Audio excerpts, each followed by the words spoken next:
because abandoned property rules were repealed and put under Bill 54. So they're using some sort of precedent, finding abandoned property law under some other bill and using it here, but it's very unusual that they resurveyed this place, and that's part of the city park.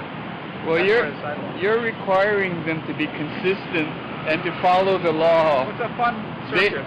But I don't think they are under those requirements themselves. They do whatever they want to do. Well, you know, maybe you can, yeah. But you're right, there are legal inconsistencies.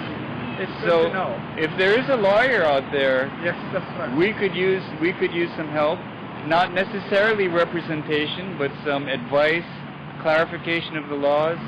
A lot of very intelligent and competent people at Occupy Honolulu.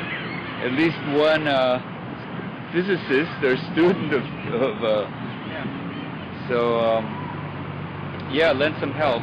If you know anybody, give us a call. It takes a physicist to understand the rules and the dimensions of this new... I think it would take some kind of Einstein to understand the actions of the police and the... master brain.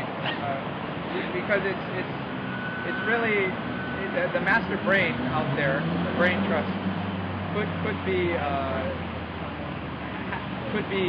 having in mind a lot of reasons why they're implementing this law.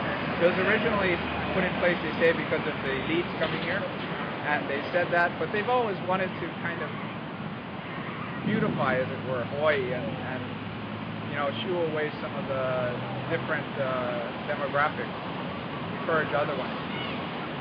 Really, the thing I've noticed is that with citing people and their stuff, their livelihoods, even their begging bowls, they can't really sleep anywhere if they don't have anywhere to stay. They don't have the right amount of income. And then they would be forced technically into the shelter, which has a curfew, which is kind of like a prison. So it is kind of like citing people who are poor and they have to go to debtor's prison, even though they're not in debt. That's a good point. This is worse than Victorian England. That's an interesting point. They let the street urchins sleep in the stoops. You know, in Victorian England, for God's sake, they used to give capital punishment for stealing pieces of bread at one time.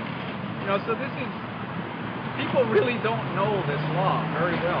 They think they know it, but that's because they put it in the back of their mind. All of this, they don't really look at the people suffering out here and how it could come to your home, because this is a state's infringement on people's private property rights.